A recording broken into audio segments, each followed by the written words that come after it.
Oh. Nag-ano din po sa akin si Tito Francis po nung ano po tanong. Wala po siya nangamusta po sa akin. Nagka-add friend po kami sa FB. Tapos, yun po, natanong ko po ba't di na po siya nakakadala po doon sa inyo. Sabi po niya, nagka-problema daw po. Tapos parang hindi na po siya welcome po doon. Tapos po nung unang live niyo po, kinabukasan po, di ba po gabi po yung live niyo po. Kinaumagahan po, sinat ko po si Tito Francis po kasi po nagkaka-chat na ako. Tinanong ko po kung nakauwi na po si Kuya Dave. Tapos reply niya lang po na kay mama niya daw po. Tapos dati po ito nagsimula po yung paliga po. Parang nasama po siya sa mga si Kuya Dave po. Sa mga nagbabalibol po. Kaya po, minsan po, hindi po siya nakapag-match. Bawa po, hindi po siya nakapag-match. Kaya sinasabihan po siya ng mga teacher po sa church po. Ay, Kuya Luis naman, nag-ano po siya. Patuloy naman po siya sa pag-attend. Kaya nga lang po yung sa motor po ata. Na ano po siya sa mga motor, sa mga show po. Pero ano po, nung di na po sila umaattend pareho, ano po, araw-araw ko pong chinachat, kahit ano po, wala pong scene, ganun, sabi ko po, always pray lang po sila, ganun po. Pangawakan po nila yung mga tinuturo po nila, ganun. Pero wala po silang ano po sa reply. Lately lang po sila nagpa-reply nung ano po. Siguro last week po lang, nagpa-reply po sila. At lahat ng kaibigan po ni Kuya Floyd, kaibigan po ni Kuya Dave, ang makakapagsabi kung paano sila ka-welcome sa bahay. Kaya hindi ko maano yung sinasabi ni Kuya mo na yung sinasabi niya, magsasalita kami ni Kuya Luis kung paano po kami trato. Kaya kung siya yun, talagang sasama sobra yung loob ko sa kanya. Parang, ibig sabihin, nagsasalita na siya laban sa akin. Dati rin po, dito nung ano po siguro, twice sa time na po at sa mga nagkakaroon po kami minsan ng tampuhan po, gano'n. Kasi minsan po, yun po, minsan may attitude po siya, gano'n po. Pero yung iba po namin kaibigan, sinasamahan pa rin po siya ayun po, sinasamahan po namin siya, pero halimbawa po ako, sinasabihan ko po siya na, pwede ito, baka maano si ganyan, si ganito, masaktan. Ayun po, so parang hindi po siya, hindi po siya nagpapatuwid po, ganun. Kasi, isip ko lang po, pero para sa akin, parang, halimbawa po siya po yung matanda, parang siya na po yung mas dapat may ano po, gano'n. Gusto niya po. Okay. So sa akin naman po, hindi ko po, kahit magalit po sa akin ng isang kaibigan, basta mapaalam ko po sa kanya yung gano'n. Na mali yung ginagawa at tinatama mo siya. Kaya madalas po ang magkatampuhan po, gano'n. Kaya mas pinipili ko na lang po gano'n po, madalas po ang magkatampuhan, basta ma-realize niya po yung pagkakamali niya. Kasi isa naman po yung pag-stay po siya sa ganun po. Tapos kami pong mga kaibigan, nakikibagay po sa ganun. So, mas pinipili ko na lang po sa magkatampuhan, magkasamaan po ng loob, kaysa naman po yun, mag-stay po siya sa ganun. Yun po. Ikaw sa tingin mo, bakit to nangyari? Sa akin po dito, po, parang hindi po siya naging grateful po. Hindi po siya nakontento po kung ano po yung meron sa kanya. Ganun, tsaka, kumbaga po, nakulangan po siya sa, yun po, yung pakikinig po ng salita. Although, yun po, everyday nga po, evening watch po kami, nasa church po kami, nakakarinig po siya, pero hindi niya po, kumbaga, naisasakay niya po yun, ganun po. Kasi natamnan na po siya ng gospel po, yung word of God. Yan nga po, actually nga po, di ba po nakapagturo na po siya sa mga babae, nakapagtuturo na po siya sa evening watch, na-assign po siya sa offertory, na-assign po siya magturo sa mga bata, sa youth po. Ganun. So, yun, kung akala din po namin, nandun na po talaga siya sa stage po na pananatili stage po kay God. Ganun po. Yes.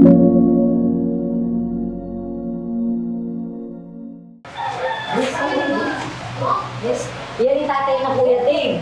Pag nakikita yan, nagpapapicture. God bless. May picture pa. Tapos, Nandito po kami ngayon sa bahay po nila. Lola po, kayo po yung Irene. si Lola Irene, lola po ni Kuya Floyd, na gusto raw po akong makausap, kaya po tayo nandito. Alam niyo ba kung gusto daw po akong makausap Sino po? ni Kuya Floyd, kaya po Ay, sinat ko siguro si Lola Ethel po. ha? Bakit Sinat sinabi po niya kasi si Lola Ethel. Tita Ethel? Si Lola Ethel nga po yung nagsabi na gusto daw po akong makausap. Ay, gusto lang po daw niya kaya kumusta niya. Nakaka-chat niya rin po kasi siya. Ang iniisip ko po ngayon, baka nag-uusap po sila ni kuya niya, may gustong pakiusap na ano. Nakaka-chat niya po minsan, hindi nga po din nagsisinsiyan. Chat hindi rin nagsisisi. Minsan po, kinukumusta po niya. Yeah. Pero hindi niya po inaano yung ano. Minsan po kinukumusta niya kasi nakikita ko sa dalawa po kasi yung cellphone niya. Minsan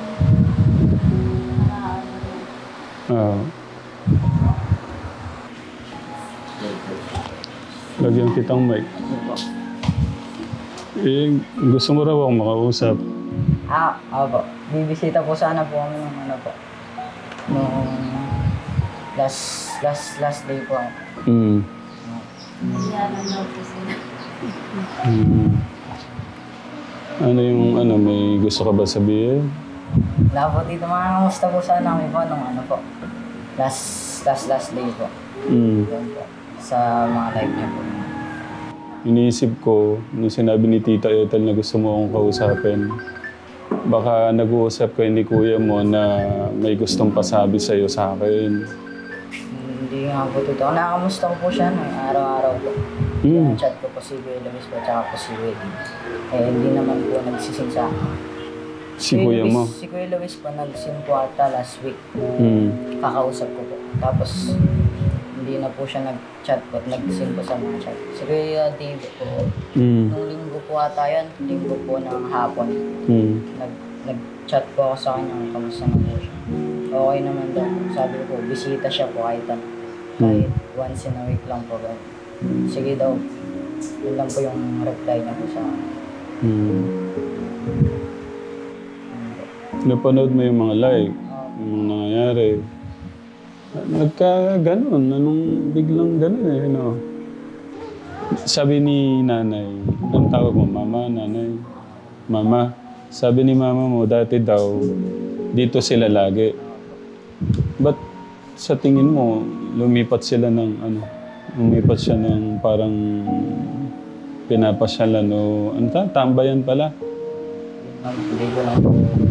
Pero, sa mga bahay-bahay po ng mga kaibigan, naman po, nag-iikot-ikot. Palagi po. Siguro po, nag-iisi lang po si Weddy po. Kaya po, hindi na po siya makatambay po isa. Pero inahaya po namin siya palagi. Kami po mga magtutropo. Pagka po natambay dito na, ano po yung parang napapansin niyo sa mga bata? Noon po, wala pa po kasi, pa lang po nung Gusto ka kuya, para marinig. Ano lang po, pinag-usapan nila yung about sa church po. Pero wala pa naman po nun kasi parang hindi pa po siya nagbago nun. Nung nung nasali sila sa palaro dyan, parang hindi na po sila nasali kayo. Hindi po madalas nakakasama. Pero dati, dyan lang po sila, panatag po sila, igay-igay lang. Church, bahay, ganun lang po. Hindi na po nila lubis. Kaya po inahayaan ko nung dahil lang po sa church lang. Tsaka masaya lang po. Di ba gusto natin, tayong mga magulang, gusto natin, masaya yung mga anak natin, may mga kaibigan. Ako, wala po kumbaga, doubt kay Kuya Floyd. Kasi lang ko yung mga nakikita ko. Siya po, ganun din yung mga panatag din po ako dahil sila yung mga kasama ng church. tinawag nga po siyang batang pastor eh. Kaya sabi ko, pagka na kay Kuya Floyd si Kuya Dave, sabi ko at Kuya Luis, panatag ako kasi alam kong mabuting ehemplo siya sa kanila o halimbawa sa mga kuya. Nabigla na po kami nung umalis siya kasi nung linggo. Oo. Kasama pa po sila. Nagja-jogging pa po sila sa inyo. Nag-jogging kayo, no? Nag-jogging po sila. Jamming. Yun nga po yung... Swimming. Opo, swimming po sila ng yung araw ang malas na. Friday po. Di ba dalawang araw yun sunod-sunod, swimming kayo? Yes po. Sa worship team po yun. Tapos, kinabukasan po sa mga kabataan na lang. Hindi. Yung unang araw niya, kumusta siya? Ano yung napansin mo? Unang swimming? Ayos naman tito, palagi po kami magkasama. Hindi naman po siya nakatutok sa phone po. Ayos naman po kami sa worship team po. Nakikipag naman po kami sa mga games. Kasama po nun si Kuya Son, kaya ayos naman po. Nung pangalawang araw? Nung pangalawang araw po, kasi po kami pong dalawa yung nag-ano po ng mga pag-games. Ayos na wala naman po akong napapansin na pa po. Mabait naman po siya pag nandito. Oo nga eh. Kaya nga po, nabigla po ako sa mga lumalabas na ang hirap pong tanggapin na siya po yung nagtatype po ng mga laban para sa amin. Swerte nga po siya. Para sa ibang bata. Kaya gusto ko siya makausap ng harapan na siya ba talaga yun, yung nag-type na yun. Kasi di ko makita kung saan ang sinasabi niyang trato. Di ba one time naalala mo, yung parang nagkaanuhan kami, ikaw yata yan o si Kuya Renzo sa court? Sa ako po. Ikaw no? Saan nang gagaling yung galit ko? Yung siguro po, sa pagiging magulang po. Oo. Para mag-disiplina. Kaya minsan napupuno lang eh. Sobrang napupuno lang talaga ka, Tekram. Pagka yung ngayon, parang medyo naging pasaway, hindi sumunod. Medyo, yan ko, kakausapin ko. Pero pagka nagkasunod-sunod kasi ka, Tekram, tapos lalo na sabi ko, bawal. Hindi makakabuti sa inyo. Yan yung panahon na may problema kami kay Tito Francis. Kung maalala mo, di ba? Oh. Nag-ano din po sa akin si Tito Francis po nung wala po siya nangamusta po sa akin. Nagka-add friend po kami sa FB po. Tapos, yun po, natanong ko po ba't di na po siya nakakadala po doon sa inyo. Sabi po niya, nagka-problema daw po. Tapos parang hindi na po siya welcome po doon. Tapos po nung unang live niyo po, kinabukasan po, di ba po gabi po yung live niyo. Kinaumagahan po. Sinat ko po si Tito Francis po kasi po nagkaka-chat na ako. Tinanong ko po kung nakauwi na po si Kuya Dave. Tapos reply niya lang po nakakailangan niya daw po. Nung nag-live na kami. Kasi nga, hinahanap na nga lahat. Kasi nga, iniisip namin. Nasaan po siya? Mahirap magsalita talaga ka, Tekram. Hanggat maaari ayaw ko talagang Pero ang sumundo kay Kuya mo, si Tito Francis. Kaya, siyempre hindi lang masama masama yung loob ko dahil sa kabila ng kaya mo nga linayo si Tito Francis kasi nga may pangungonsinti, di ba? Kumbaga lahat ng mga rules na bawal, sinasamaan, kinakampihan ako, kinukonsinti po si Kuya ni Tito Francis. Kaya, linayo ko po si Tito Francis. Ang mahirap na nalaman ko, sa kabila ng mga payo, mga sermon, na Tito, wag ka muna dito. Kasi nga, ganito. Ang mahirap, kay Kuya mo, tuloy-tuloy pa pala silang, di ba? Gaano kasakit yun sa akin. Yung akala mong yung anak mo na nagtitiwala ka na wala na siyang connection doon. Ganyan. Yung akala mo, nagbabago na talaga.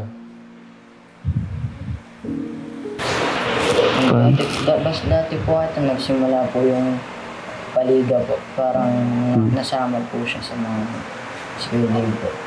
Sa mga nagbabalibol po. Kaya po, minsan po, hindi po siya nakapag-match. Bawa po, hindi po siya nakapag-match. Kaya sinasabihan po siya ng mga teacher po sa church po. Ay, Kuya Luis naman, nag-ano po siya.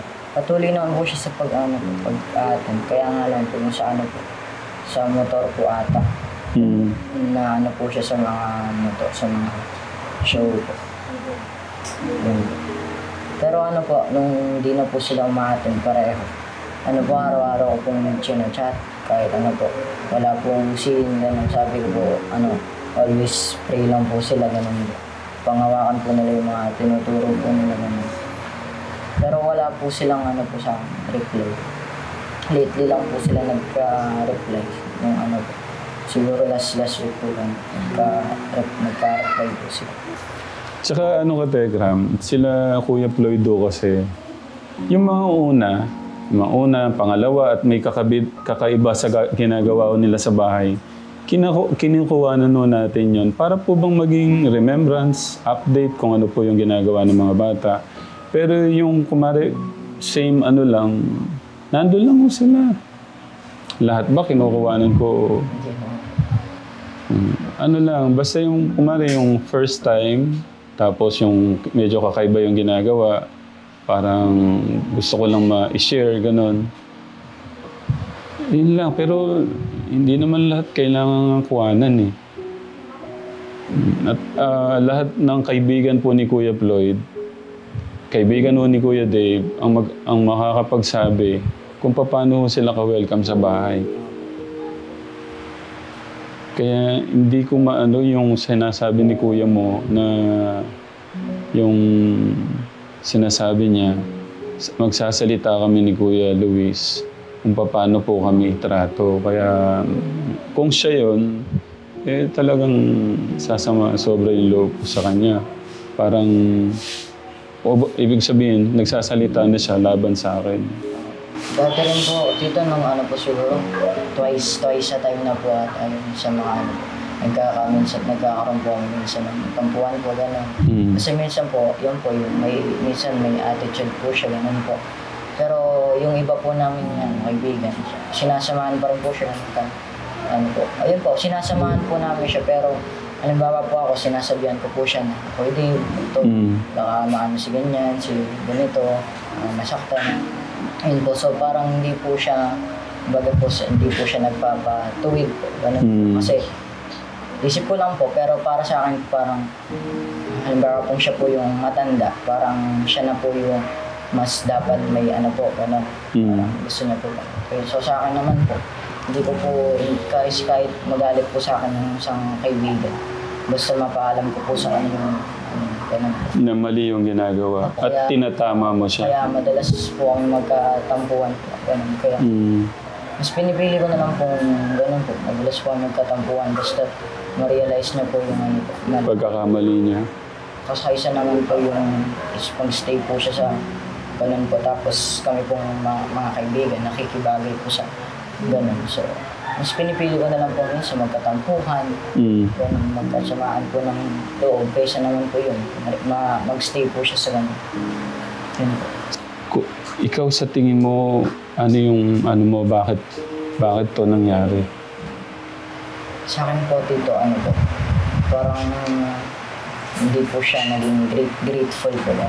Hindi po siya nakontento po kung ano po yung meron sa kanya po. Ganun, tsaka, kumbaga po, nakulangan po siya sa, yun po, yung pakikinig po ng salita. Although, yun po, everyday nga po, evening watch po kami, nasa church po kami, nakakarinig po siya, pero hindi niya po, kumbaga, naisasakay niya po yun, ganun po. Kasi natamnan na po siya ng gospel po, yung word of God. Yan nga po, actually nga po, di ba po, nakapagturo na po siya sa mga bahay, nakapagtuturo na po siya sa evening watch, na-assign po siya sa offertory, yun po, na-assign po siya magturo sa mga bata, sa youth po. Ganun. So, yun, buong akala din po namin, nandun na po talaga siya sa stage po na pananatili stage po kay God. Ganun po. Pero yun, nakakalangkot po na wala po pala sa kanya salita ng Diyos. Kahit bukang bibig na po yung mga ganun bagay. Kasi mapapansin po kasi natin kapag po yung kapwa natin Kristiyano, mapifeel mo po yung spiritual to spiritual po. Kung totoo ba yung sa kanya, kung meron ba siyang panlalamig po. Ganun. So yun po, napansin po. Hindi lang po ako actually hindi lang po ako. Marami po sa mga youth leaders po na tinatanong din po sa akin kung kamusta naman daw po si Freddy. Ako po, hindi ko po masabi na okay siya kasi hindi naman po ako nakaka-feel yung kaya lang paano po siya naging grateful. Ako ngayon naiya ko yung malaman ko ngayon na yung alam mo yung proud na proud ka sa anak mo tapos anong lumalabas doon? Lahat ba ng ginawa niya sa amin na parang sa sinasabi sa iba, ayaw ko sabihin yung salitang mga pakitang tao. Paano yan? Nagbait-baitan siya, ganun sa amin para bang ako yung nahiya. Siyempre proud na proud tayo kay Kuya, di ba? Tapos pag wala pala kami sa tabi niya, ganun pala siya sa iba. Parang ganun ang ko. Parang ako yung nahiya bigla ngayon dito sa barangay namin, Katekram, sa mga nalalaman ko nga.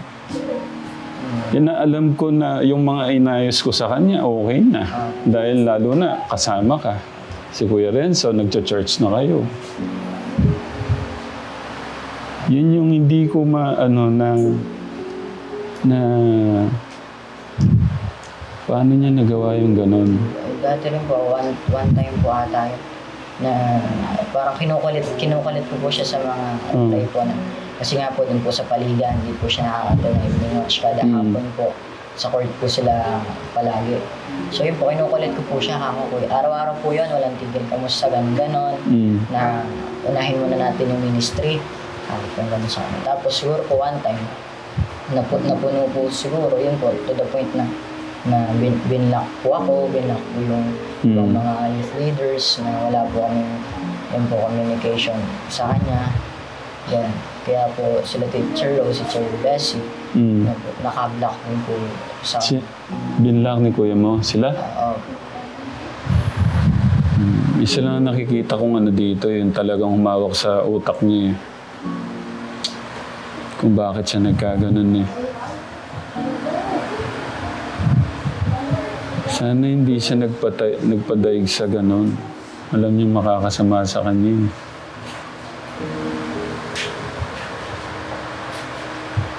Pag-pray po natin. Kasi naniniwala naman talaga ako na kung wala namang kumukonsinti sa kanya na nakakausap siyang hindi naman magkakaganito Pero naniniwala ako may pag-asa pa. Basta malayo lang siya sa mga taong nag-i-influensya sa ganyan. Kaya sabi ko nga, hiling ko sa mga katekram natin, sa mga nagmamahal, especially sa mga nagmahal kay Kuya mo, patuloy pa rin natin pagdasal. Kasi si Kuya mo din ang talo dito. Tsaka po yung wag po siyang masyadong i-hate, ganun po i-hate tao kasi hindi naman po siguro hindi mapapanood ni Kuya D mga ganun pong mga bandi. So, makikita po ni Kuya D po yung mga ganun. Kaya, ayun po, wag na po sana natin i-hate po. Karoon po ng bashing comment po kay Kuya D. Kasi siguro po, para sa akin, na lang po siya. Kumbaga po na manipulate po ng mga taong gusto pong makinabang po sa kanya. Kung ikaw ang tatanungin ko, Kuya, kasi may nasabi siya na trato o about doon sa salaysay niya, di ba? Yung statement niya na paano mo nakikita yung pagdidisiplina ko sa kanila at turing ko sa kanila yung dalawa? Sa akin po, ano po, yung turing niyo po sa amin ay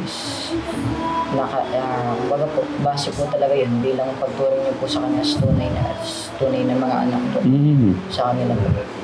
Wala pong pagiging unfair po, gano'n. So, tinuring niyo po sila bilang kadugo niyo na po. Kaya nga po, yun po, naging ano po kayo sa hindi naman po mahigpit, hindi rin po maluwal. Baka may gusto kang sabihin kay kuya mo. Mapapanood niya to. Ayan. So, ayun, pwede. Yan, palagi kang nagtuturo sa church mo natin. So, malaki yung impact sa ministry. And yun, maraming mga tao yung nabigyan mo ng kasiyahan, gamilakan. So, gusto ko po sana yun, mapag-pray po siya. Pwede kung napapanood man po niya ito. Sana yung mga naitanim sa'yo na salita pa mo. Hindi lang yun narinig mo, hindi lang yun nabasa mo galing sa Bible, kundi sana makisubukan, sa puso. At patuloy na may apply mo yun sa mga kapatiran po natin.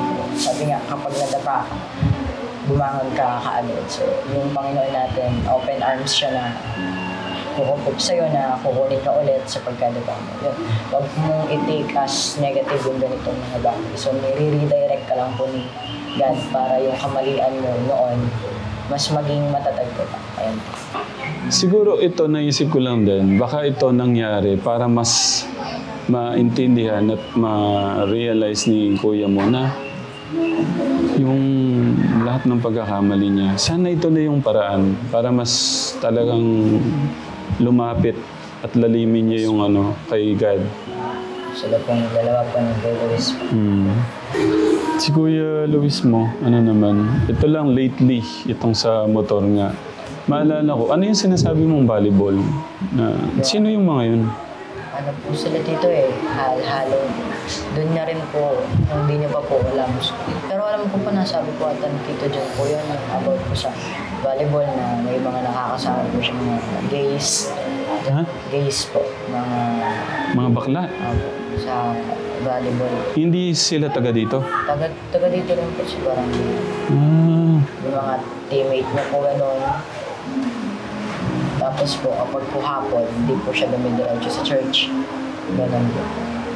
Oh my God. Dumidiretso po siya sa court po. Tapos, ako rin po kasi kasali po ako dun sa po yun, sa league po, sa Ayun po, after halimbawa po, may game po kami natapat sa araw na to. Araw po na may service sa church. Halimbawa po, tapos na kami. Ayun po, aayain ko po siya kasi normally po kapag hapon, church po yung diretso po. Pero nung nakasama niya po yung mga ganun po, mga ganun tao. Simula po yung hindi po siya ma-attend. Sabi nga po, narinig ko po ata kay Teacher Rose yung paalam po niya sa inyo, sa church. Pero diretso po sa volleyball. Opo. Ay, nako. Kailan yan nagsimula? Akala ko mga kilala mo lang din yung mga kalaro niya. Ano po, parang taga dito din po sa barangay. Kailan nag-start yung mga yan, yung volleyball na yun? Actually may po yun may pasok pa po nun. Pasok pa po ng volleyball din po. Ba't nakilala niyo yung mga yun I mean, wala namang masama. Pero nung narinig ko yung sinabi mong mga natakot lang ako. Doon din po ata dito na yung nagkaroon din po ata siya ng shota po ata. Iba pa po kasi yung dito kasi di ba sinasabi niyo po nung birthday po niya, pinalampas niyo po yung gano'n. Pero iba pa po yung po ngayon. Meron na namang iba doon. Yung girlfriend niya po nung birthday niya po, di ba po sa Promised Land? Yung in-invite, hindi pa po yun yung ngayon po. Iba po yun. Okay. Yung bukong isip ko naman, siyempre, nandyan lang sa bahay, church. Palagi nga po dito, nagkakaroon po ng nakakausap po siya ng mga youth leaders po naman sa church kasi nga po mga balitaan po yun. Ganon, yung mga teachers po tatanong po sa kanila, bakit po si ganito? Nakakita kasama yung mga yung mga nag-vape, baka may impluensyahan siyang ganon, yung mga God. Teacher Lowe's po. HPSC. Sa ano po, sa lugar po na sila lang po. Ano-ano na usapan. Ayun. So, yun, sabi po ni God, pagkakamali niya po yung gano'n. So, yun, nag-pray po sila. Akala po namin okay na po kasi yun, nag-stop na nga rin po yung leg. Hindi niya na po nakakasama yung mga tao po na gano'n. Pero, oh my God. Walang nakakarating na ganyang balita sa'yo? Ba't hinayaan naman ni kuya mo yung gano'n? Yung buong tiwala ko, binigay ko sa kanya buhat nung hindi ko maano talaga. mahirap. Parang feeling ko, Hindi po siya yan. hindi gaya niyan, no?